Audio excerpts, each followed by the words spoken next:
हरेतु नम इति पश्चात् नारायणायेतु वरिष्ठात् ओमित्येकाक्षरं नम इति द्वयाक्षरे माङ्गल्यं दन्दनानेन मम जीवनहेतुना कण्ठे भक्तामि सुभगे मद्जीवशरदां शतम्। गंगे च यमुने चैव गोदावरी सरस्वती नर्मदे सिन्धु कावेरी जले अस्मिन् तत्सन्निधिं कुरु। ಶ್ಯಾಮಲಾ, ನಿನ್ ಚಿಕ್ಕ ಮಗಳು ಎಲ್ಲಿ? ಇಲ್ಲೇ ಎಲ್ಲೋ ಇರ್ಬೇಕು, ಮದ್ವೆ ಕೆಲ್ಸ ಅಲ್ವಾ, ಗಡಿಬಿಡಿಲಿ ಇರ್ತಾಳೆ. ಓ ಹಾಗ, ಆಯ್ತು ಆಯ್ತು. ಅವಳು ಇಲ್ದೇ ಇರೋದೇ ಒಳ್ಳೇದು. ಸುಮ್ಮನೆ ಏನಾದ್ರೂ ಇಲ್ಲೇ ಇದ್ದಿದ್ರೆ ಮದ್ವೆ ನಿಲ್ಲಿಸ್ಬಿಟ್ಟಿರೋಳು.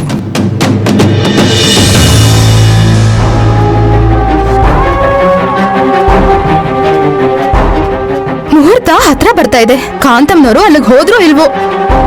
ನೈನಿ ಮದ್ವೆ ಮಾತ್ರ ಆಗ್ಬಾರ್ದು, ನಿಲ್ಲಿಸ್ಲೇಬೇಕು. ಅವಳ ಮದ್ವೆನ, ಅವಳ ಅದೃಷ್ಟನ, ಮತ್ತೆ ಅವಳ ಸಂತೋಷನ ಎಲ್ಲಾನು ಹಾಳು ಮಾಡ್ಬೇಕು.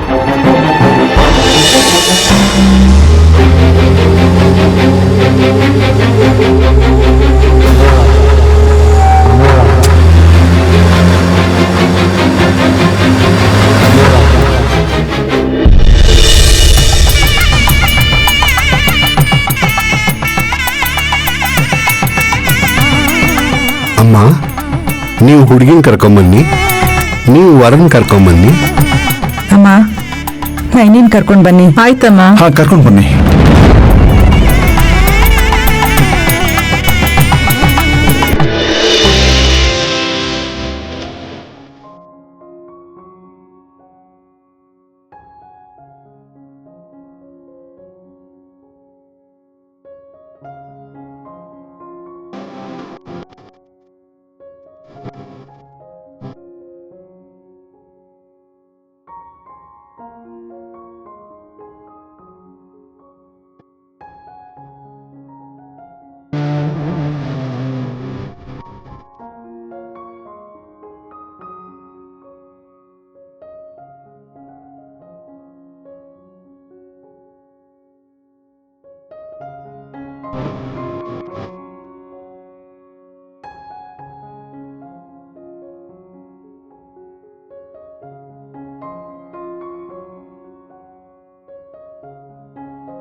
ಸೀತಾದೇವಿ ತರ ಬರ್ತಾ ಇದ್ದಾಳೆ. ನೋಡಿ ನೋಡಿ.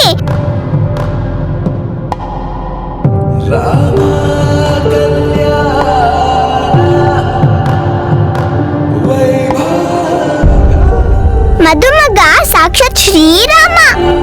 ಇಂಥ ಒಳ್ಳೆ ಜೋಡಿನ ನಾನು ಎಲ್ಲೂ ನೋಡಿರಲಿಲ್ಲ.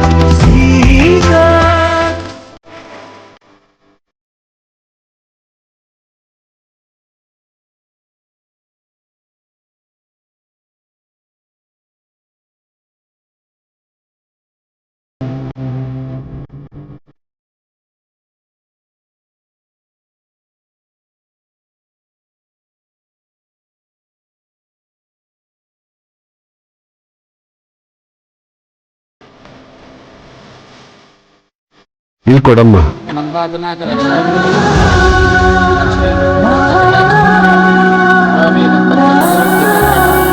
ವಿಶಾಲ್, ಕೂತ್ಕೋ. ರೇಷ್ಮೆ ಪಂಚೆ ಉಟ್ಕೊಳ್ದೆ ಪ್ಯಾಂಟು ಶರ್ಟ್ ಹಾಕೊಂಡ್ ಬಂದಿದ್ದಾನೆ. ಹಾಗ್ ಬಂದ್ರೆ ಹಸೆ ಮಣೆ ಮೇಲೆ ಕೂತ್ಕೊಳ್ಳಕ್ಕೆ ಕಷ್ಟ ಆಗತ್ತಲ್ವಾ? ಓ ಹಾಗಾ?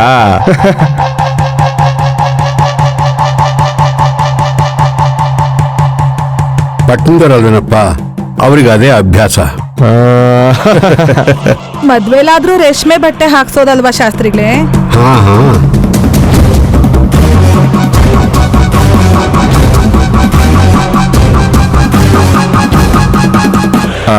ಇರ್ರಮ್ಮ, ಮಾತಾಡ್ತಾನೆ ಇದ್ರೆ ಮುಹೂರ್ತ ಮೀರ್ ಹೋಗುತ್ತೆ.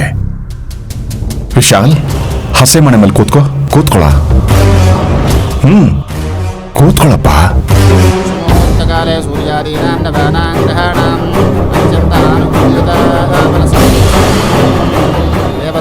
ಈ ಹೂ ತಗೊಳ್ಳಿ ಸ್ವಾಮಿ.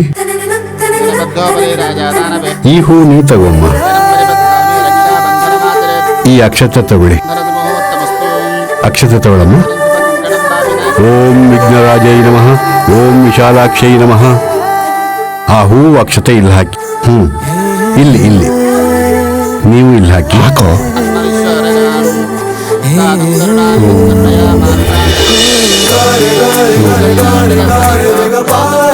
ಓಂ ವಿಶಾಲಾಕ್ಷೈ ನಮಃ.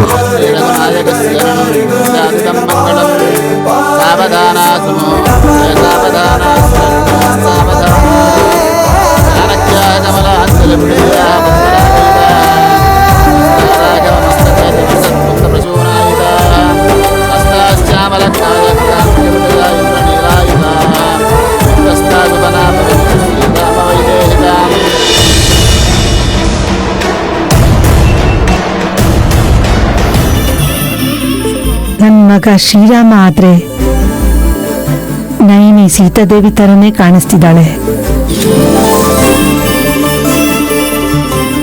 ರಾಮಾಯಣದಲ್ಲಿ ಲಂಕೆಗೆ ಹೋದ ಸೀತೆನ ಆ ರಾಮ ಕಾಪಾಡ್ದ. ಈಗ ಈ ನನ್ನ ರಾಮನ್ ಕಾಪಾಡೋಳು ಅಗ್ನಿ ಸಾಕ್ಷಿಯಾಗಿ ಸಪ್ತಪದಿ ತುಳಿತಿರೋ ಈ ಸೀತೆ ನನ್ನ ಆಸೆ ಪೂರೈಸ್ತಿರೋದಿಕ್ಕೆ ನಿನಗೆ ಧನ್ಯವಾದ ತಾಯಿ ವಿಶಾಲಕ್ಷಮ್ಮ. ಚೆನ್ನಾಗಿಟ್ಟಿರಮ್ಮ.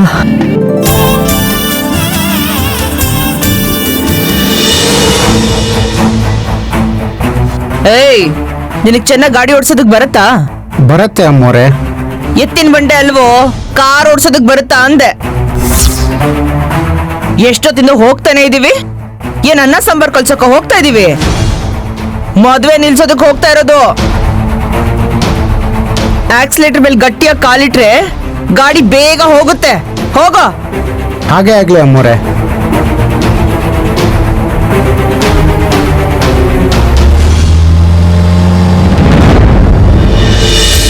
ಸ್ವಾಮಿ, ಈ ಹೂ ತಗೊಳ್ಳಿ. ಅಮ್ಮ, ಆ ಹೂ ಈ ಕಡೆ ಹಾಕು. ಯಜಮಾನ್ರಿಗೆ ನನ್ಗಿಂತ ಜಾಸ್ತಿ ನಾಚಿಕೆ ಅನ್ಸುತ್ತೆ. ಬೆಲ್ಲ ಅಕ್ಷತೆ ಹಾಕ್ಸಿದ್ರೆ ಇನ್ನೇನ್ ಮದ್ವೆನೇ ಮುಗ್ದು ಹೋಗುತ್ತೆ. ಬೇಗ ಹಾಕ್ಸಿ. ಹಾ ಆಗ್ಲಮ್ಮ. ಮಾಂಗಲ್ಯ ದೇವತಾಭ್ಯೋ ನಮಃ. ಸರ್ವಮಂಗಲ ಮಾಂಗಲ್ಯ ಶಿವೆ ಸರ್ವಾರ್ಥಸಾಧಕೆ ಶರಣ್ಯೇ ತ್ರ್ಯಂಬಕೆ ನಾರಾಯಣಿ ನಮೋಸ್ತುತೆ. ಮಾಂಗಲ್ಯ ದೇವತಾಭ್ಯೋ ನಮಃ. ಓಂ ಶರಣ್ಯವರ್ಣಾಂ ಹರಿಣೀಂ ಸುವರ್ಣಯತಸ್ರಜಾಂ. ಮಾಂಗಲ್ಯ ದೇವತಾಭ್ಯೋ ನಮಃ. ಓಂ ಚಂದ್ರಾಂ ಹಿರಣ್ಮಯೀಂ ಲಕ್ಷ್ಮೀಂ ಜಾತವೇದೋಪಾದ ತಾಂ ಜಾತವೇದೋ ಲಕ್ಷ್ಮೀಂ ಇಂದ್ರಪಜಾಪತಿಂ ಯಸ್ಯಾಂ ಹಿರಣ್ಮಯೀಂ ದೇವತಾಂ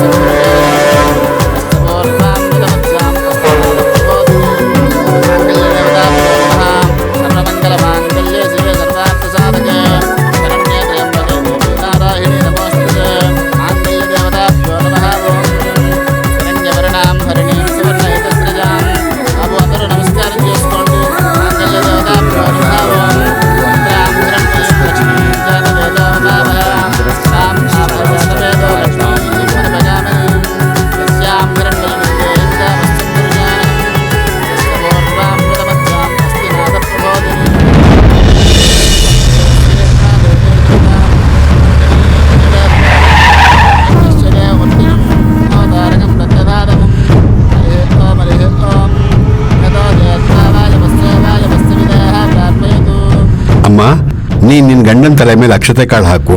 ಸ್ವಾಮಿ, ನೀವು ಕೂಡ ಹುಡುಗಿ ತಲೆ ಮೇಲೆ ಅಕ್ಷತೆ ಕಾಳು ಹಾಕಿ.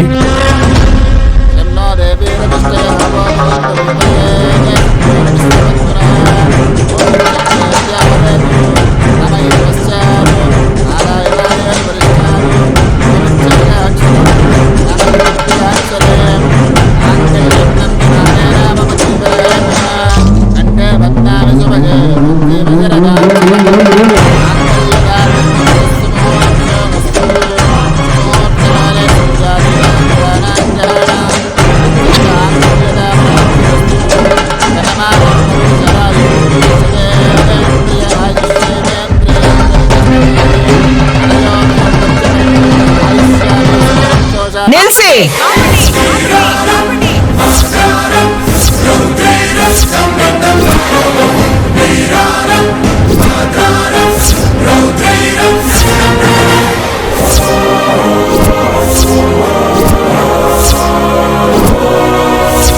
ಅಯ್ಯೋ, ಇವ್ರು ಬಂದೇ ಬಿಟ್ರು.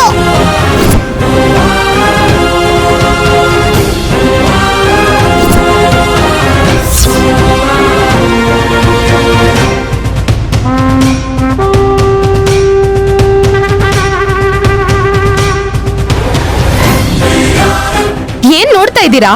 ದೊಡ್ಡೋರ್ ನಿಲ್ಸಕ್ ಹೇಳಿದ್ದು ಈ ಮದ್ವೆನ. ಹೋಗಾಚೆ. ಸುಮನಾ, ಸುಮನಾ, ಏನ್ ಮಾಡ್ತಿದೀಯೇ? ನಾನೇನು ಮಾಡ್ತಾ ಇಲ್ಲ, ನೀವೇ ಮದ್ವೆ ಮಾಡ್ತಾ ಇದ್ದೀರಾ.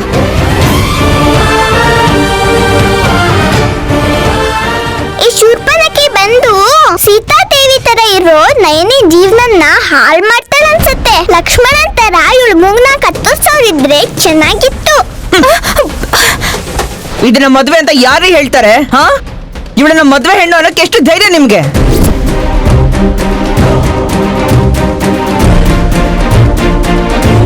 ಕಾಂತಮ್ಮ, ಏನ್ ಮಾಡ್ಬೇಕು ಅಂತ ಬಂದಿದ್ಯಾ? ನನಗಂತೂ ಒಂದ್ ಮಾತು ತಿಳಿಸ್ದೆ. ಮದ್ವೆ ಮಾಡೋದಕ್ಕೆ ಯಾರು ಹೇಳಿದ್ದು ನಿಮ್ಗೆ? ಸರಿ, ನಾವ್ ಬೇಡದೇ ಇರೋರೆ ಅನ್ಕೊಳ್ಳಿ. ನೀವು ಹಾ ಈ ಗತಿಗೆಟ್ಟೋಳ್ನ ಶನಿ ಬಾಯಳ್ನ ಕರ್ಕೊಂಡ್ ಬಂದು ವಿಶಾಲ್ ಜೊತೆ ಮದ್ವೆ ಮಾಡಿಸ್ತಾ ಇದ್ರೆ ನೋಡ್ಕೊಂಡು ಹೆಂಗಿರ್ಲಿ ನಾನು? ಅದಕ್ಕೆ ಇಲ್ಲಿಗೆ ಬಂದೆ.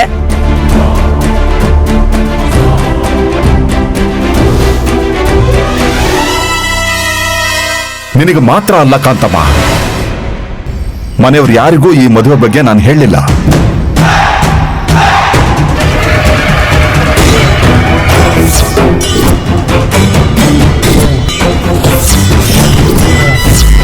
ಸ್ವಾಮಿ, ಅಮ್ಮರಿಗೂ ಒಂದು ಮಾತು ಹೇಳಲಿಲ್ವಾ? ಇಲ್ಲ ಶಾಸ್ತ್ರಿಗಳೇ, ಯಾರು ಬಂದ್ರು ಯಾರು ಬರ್ದೇ ಇದ್ರು ಈ ಮದುವೆ ನಡಿಲೇಬೇಕು ಅನ್ಕೊಂಡಿದ್ದೆ.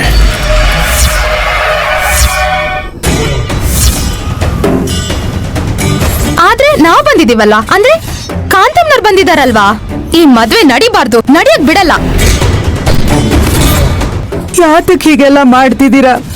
ನಂಗೆ ಒಂದು ಅರ್ಥ ಆಗ್ತಾ ಇಲ್ಲ. ಏನಮ್ಮ ಶ್ಯಾಮಲಾ, ನಿಮ್ ವಂಶಕ್ಕೆ ಮಾನ ಮರ್ಯಾದೆ ಒಂದ್ ಚೂರಾದ್ರೂ ಇಲ್ವಾ ಅಂತೀನಿ. ಬಂಗಾರದಿಂದ ವಿಶಾಲ್ ಜೀವನನ ಹಾಳು ಮಾಡೋದಕ್ಕೆ ನಿನಗ್ ಮನಸ್ಸಾದ್ರೂ ಹೆಂಗ್ ಬಂತೆ? ಹಾ,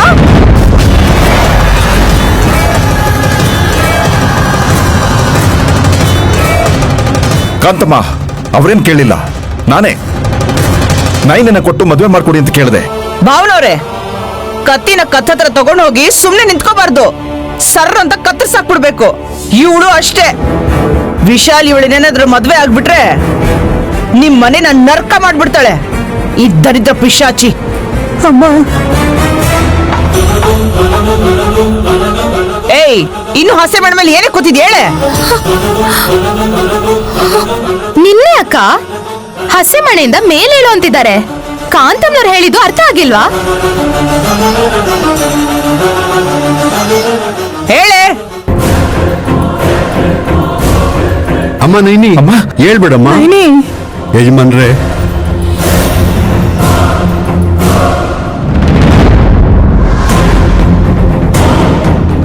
ನೈನಿ, ಯಾಕಮ್ಮ ಎದ್ದೆ? ನೀನ್ ಕೂತ್ಕೋ. ಊರವ್ರ ಹತ್ರ ನೀನು ದರಿದ್ರದವಳು ಅಂತ ಬಯಸ್ಕೊಂಡ್ರು ಮನಸ್ಸು ಗುಣದಲ್ಲಿ ನೀನು ಲಕ್ಷ್ಮಿನೇ ಆಗಿದೆಯಮ್ಮ. ಭಾವನವ್ರೆ, ಈ ಜ್ಯೇಷ್ಠಾದೇವಿ ಲಕ್ಷ್ಮೀದೇವಿ ಯಾವಾಗಾದ್ಲು? ಇಂಥ ಅನಿಷ್ಟನ ಮದುವೆ ಮಾಡ್ಕೊಂಡ್ರೆ ನಾಶ, ಎಲ್ರು ಸರ್ವನಾಶ ಆಗಿ ಬೀದಿ ಪಾಲಾಗ್ಬಿಡ್ತೀರಾ. ಕಾಂತಮ್ಮ, ನಿಮಗೆ ಗೊತ್ತಿಲ್ಲ ಬಾಬಾ, ಅದಕ್ಕೆ ಹೇಳ್ತಾ ಇರೋದು ನಾನು. ಇವಳು ಹುಡ್ದಾಗಿಂದ್ಲು ನೋಡ್ತಾನೆ ಇದ್ದೀನಿ ನಾನು. ಮುಕ್ಕಂಟಿಪುರದಲ್ಲಿ 1 ಪೈಸೆನೂ ಮರ್ಯಾದೆ ಇಲ್ಲ ಇವಳಿಗೆ.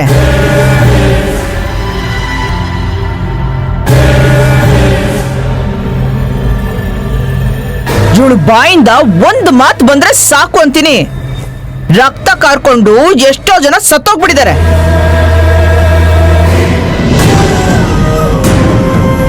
ಅಯ್ಯೋ ಯಾಕಮ್ಮ ಶಾಪ ಹಾಕ್ತಿದ್ದೀರಿ?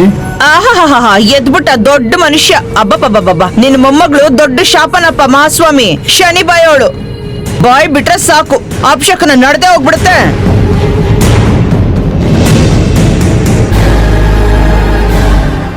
ಯಾವಾಗ್ಲೂ ಒಂದ್ಸಲ ಮಿಂಚ್ ಬಿದ್ದು ಸುಬ್ಬಣ್ಣ ಸಾಯ್ತಾನೆ ಅಂದ್ಲು. ಅವತ್ ಮರುದಿನಾನೇ ಆ ಮುದ್ಕ ನೆಗದ್ ಬಿದ್ದು ಹೋದ. ಹೇಳ್ತಾ ಹೋದ್ರೆ ಇವತ್ತು ಖಂಡಿತವಾಗ್ಲೂ ಮುಗಿಯೋದಿಲ್ಲ. ಇವಳು ಲೀಲೆನ ಬರೆದ್ರೆ ದೊಡ್ಡ ಪುಸ್ತಕ ಏನು ಇಡೀ ರಾತ್ರಿನೇ ಹರಿಕತೆ ಮಾಡ್ಬೋದು. ಹಾ,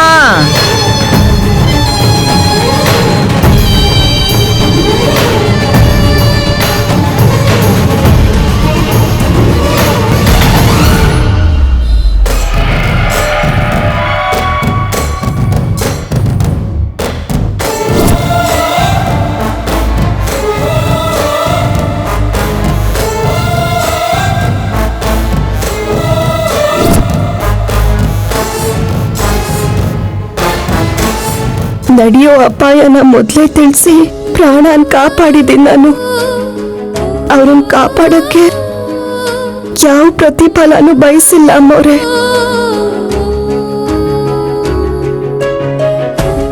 ಭವಿಷ್ಯದಲ್ಲಿ ಏನಾಗುತ್ತೋ ಅಂತ ತಿಳ್ಕೊಳ್ಳೋ ನೈನಿನ ಅಪಾರ್ಥ ಮಾಡ್ಕೊಂಡಿದ್ರೆ ಹೊರತು ಅವಳನ್ನ ಅರ್ಥ ಮಾಡ್ಕೊಂಡಿಲ್ಲ. ಏನೋ ನಿಮ್ ಮೊಮ್ಮಗಳು ದೊಡ್ಡ ಕಾಲಜ್ಞಾನಿ ಅಂತ ಮಾತಾಡ್ತಿದ್ಯಲ್ಲ. ಹಾ, ಎಲ್ಲ ಗೊತ್ತಿದ್ದು ಎಲ್ರೂ ಸೇರ್ಕೊಂಡು ಯಾಕೆ ವಿಶಾಲ್ ಜೀವನ ಹಾಳು ಮಾಡ್ತಿದ್ದೀರಾ ಅಂತ. ಪ್ರಾಣ ಉಳಿಸೋಕೆ ನನ್ನ ಮಗ ಅವನ ಭವಿಷ್ಯನ ಕಾಪಾಡೋದಕ್ಕೋಸ್ಕರ ಈ ಮದುವೆನ ಮಾಡಿಸ್ತಾ ಇದ್ದೀನಿ ಕಾಂತಮ್ಮ. ಚೆನ್ನಾಗಿದೆ ಕತೆ, ತುಂಬಾ ಚೆನ್ನಾಗಿದೆ. ಆ ಶಾಸ್ತ್ರಿ ಅಂತೂ ಮೊಮ್ಮಗಳು ದೊಡ್ಡ ಭವಿಷ್ಯ ಹೇಳ್ತಾಳೆ ಅಂತ ಊರೆಲ್ಲ ಹೇಳ್ಕೊಂಡು ತಿರ್ಗಾಡ್ತಾ ಇದ್ದಾನೆ. ನೀವು ಮಾಡ್ತಾ ಇರೋ ಅನ್ಯಾಯನ ಮುಚ್ಚಾಕೊಳ್ಳಕ್ಕೆ ಮಗನ್ ಭವಿಷ್ಯ ಅಂತ ನಾಟಕ ಆಡ್ತಾ ಇದ್ದೀರಾ. ತುಂಬಾ ಚೆನ್ನಾಗಿದೆ ಸ್ವಾಮಿ. ವಿಷಯ ನಿಮ್ಗೆಲ್ಲ ಗೊತ್ತೋ ಇಲ್ವೋ ನನಗೆ ಗೊತ್ತಿಲ್ಲ, ಹೇಳ್ತೀನಿ ಕೇಳಿ. ನನ್ನ ಮಗಳು ಸುಭದ್ರ ಮದ್ವೆ ಆಗಿ ಹೋಗ್ತಿದ್ರೆ ನದಿಲ್ ಬಿದ್ದು ಸಾಯ್ತಾಳೆ ಅಂತ ಇವಳು ಬಾಯ್ ಬಡ್ಕೊಂಡು ಹೇಳಿದಕ್ಕೆ, ಇವಳು ಮಾತನ್ನ ನಿಜ ಮಾಡೋದಕ್ಕೆ ನನ್ನ ಮಗಳು ಓಡ್ ಹೋಗಿ ನದಿಲ್ ಬಿದ್ದು ಸಾಯೋದಕ್ಕೆ ಅಂತ ಹೋಗಿದ್ಲು. ಗೊತ್ತಾ ನಿಮ್ಗೆ ವಿಷಯ ಇಲ್ಲ?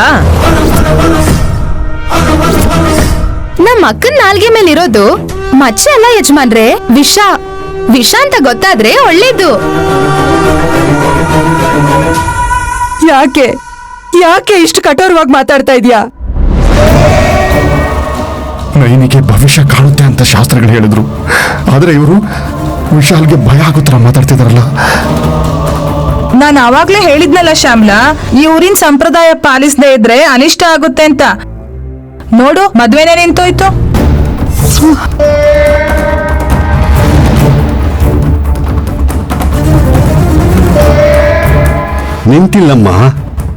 ನಿಂತಿಲ್ಲ, ನಿಲ್ಸೋಕ್ ಬಂದಿದಾರಷ್ಟೇ. ಹೇಳಿ ಸ್ವಾಮಿ, ನೀವೇ ಹೇಳಿ, ಈ ಮದುವೆ ನಡೆಯುತ್ತೆ ಅಂತ ಹೇಳಿ, ದಯವಿಟ್ಟು ಹೇಳಿ ಸ್ವಾಮಿ. ಅವ್ರೇನ್ ಹೇಳ್ತಾರೆ ಶಾಸ್ತ್ರಿಗಳೇ?